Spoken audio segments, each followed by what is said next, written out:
In the past, Mary Post enthralled audiences with her lively, funny, and even eccentric performances. Roles that were always bursting with energy. Millions of people were made to chuckle by her.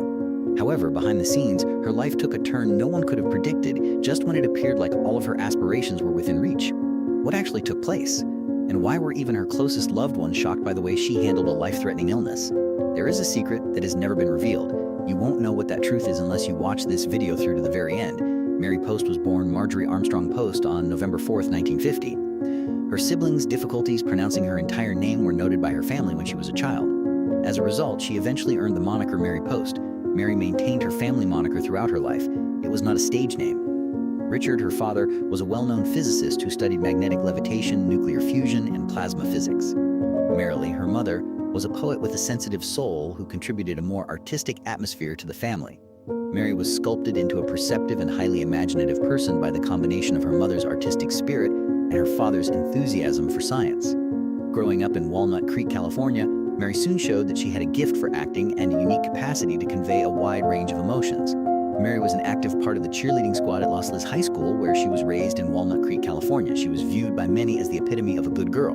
However, not many were aware that Mary had attempted to rebel as a teenager. Although her parents never forced their lofty standards on her, she felt the burden of them. In a subsequent interview, Mary said that she didn't think she was as intelligent as her father or as charming as her mother. "I'm going to be a little bad," she said. But that defiant effort proved to be a very charming disaster. Mary never lived the wild life she believed she would, and she never smoked, drank, or acted out. She said, "I just couldn't do it." Following high school, Mary enrolled in Oregon's Louis Wiz and Clark College before transferring to Pomona College. She gradually realized her genuine love for the arts during those years. But life was never easy for Mary Post. Despite being adored by many, she was occasionally misunderstood due to her reputation as the ideal virtuous girl. Mary was chosen as the most obstinate student on campus during her first year of college. She was distraught for days after it broke her. Mary initially intended to study physics at Lewis and Clark in order to carry on her father's legacy. However, she had little need for numbers, formulas, or scientific laws. She struggled for a while before deciding to stop and go in a totally different way. She decided to pursue a career in art. And before the lights were ever turned on, Mary had already met Stephen Knox in theater school. He drew her in right away. They fell madly in love.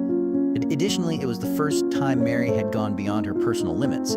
She once remarked, "I was Snow White, and he was James Dean, a girl who never dared to rebel suddenly plunged into such a fierce first love." Would you have the guts to let everything go in order to follow your heart if you could travel back in time to when you were younger? Mary started out in the entertainment business behind the scenes rather than in the public eye. She worked in production for several well-known television programs, including Split Second, Family Feud, and The Price is Right after graduating from college. She even worked with Alex Trebek as an associate producer on the game series Double Dare, for Mary's private life was anything from easy at the time. In 1971, at the young age of 21, she wed Stephen Knox. Despite their passionate beginnings, their marriage soon started to fall apart. Before deciding to part ways, they shared a home for less than a year. They eventually drifted apart due to the demands of youth, their divergent personalities, and unstated expectations. The couple's brief marriage ended with a formal divorce in 1972. Mary didn't appear in front of the camera until 1978. She played a card dealer in the game show Card Sharks. Her inherent beauty and charm caught the attention of audiences right away. The door to acting started to open from that point on. Mary had appearances on numerous popular television shows between 1979 and 1981, such as Chips, Barnaby Jones, The Incredible Hulk, Heart to Heart, Eight is Enough, House Calls, The Greatest American Hero, and Milan's Law. Mary almost experienced a significant career turning point in 1981 when she co-starred with David Hasselhoff in the television series Semi-Tough. With a compelling cast and an intriguing plot, the show had everything it needed to succeed. Nevertheless, just 4 episodes of the project were shown before it was canceled, leaving a feeling of disappointment and lost potential. In 1982, a year later, Mary's life began a new phase in both her personal and professional life. She married producer and playwright Michael A. Ross, whom she had met in an acting class 2 years prior.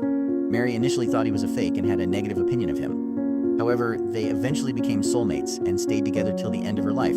2 girls were born to them. Daisy was born in 1990, and Kate Armstrong was born in 1987. In the same year, Mary was cast as Terry Shannon, a bail bondwoman, in the popular television series The Fall Guy, her first recurring role. Mary didn't like the part, even though it was a big opportunity that increased her notoriety. She once said she felt more like a typewriter than a real actress and that her persona felt like a shadow on the wall. Mary encountered a number of difficulties assimilating with the cast during the filming of The Fall Guy. The show's female lead, Heather Thomas, was dealing with a severe addiction at the time, to the point where her family had to organize an intervention. However, Mary was never informed of this by any crew member. slowly, she started to feel invisible.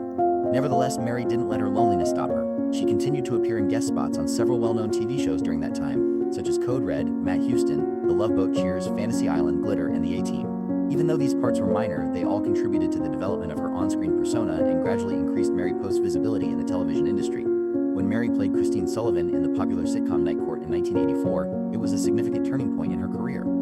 Her persona was that of an intelligent, endearing, and sometimes gullible public defender entangled in a peculiar romance between the cunning prosecutor Dan Fielding and the compassionate Judge Harry Stone. Many viewers thought Christine and Harry were meant to be since they loved their relationship so much. Mary thought they were a match made in heaven.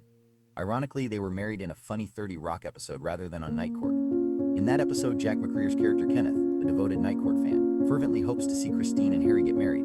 The 30 Rock crew rebuilds the old set and asks Mary and Harry Anderson to reprise their roles in order to fulfill that desire. When Mary and Harry got into a heated disagreement during practice, what had seemed to be the ideal finale took a surprising turn. The on-screen marriage consequently never took place.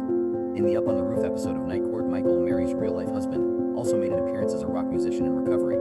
Strangely enough, Mary was more anxious about the performance than Michael was. The team had to pull her aside to help her relax because she was so uptight.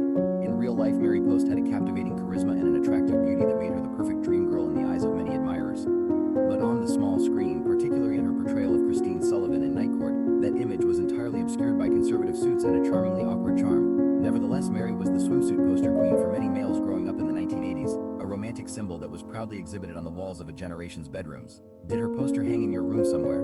Post your thoughts in the comments section below. Mary, however, never thought of herself that way. She previously stated bluntly in an interview, "I'm not a sex symbol. I see scores of women who are prettier than me every time I visit the grocery store." Mary's genuine self was mirrored in that humility. Mary was the perfect example of a dedicated and caring mother in real life. Her commitment frequently resulted in her being portrayed on TV as loving, caring mothers. However, Mary also experienced a silent annoyance as a result. She didn't want to spend her life in parts that were secure and predictable. The opportunity to demonstrate her versatility as an actress and play more nuanced, multi-layered roles was what she really yearned for. She didn't get the part of her dreams until 1992. Mary portrayed Georgie Ann in the television series Hearts of Fire. Georgie Ann was a seasoned journalist with extensive travel experience who was strong, self-reliant, and unconventional. It was a very different role than anything she had ever played. She was accompanied by comic icon John Ritter, and the two of them made a popular and dynamic on-screen team. Mary really liked the show's political satirical tone. She once said that this was the best position she had ever held in her career.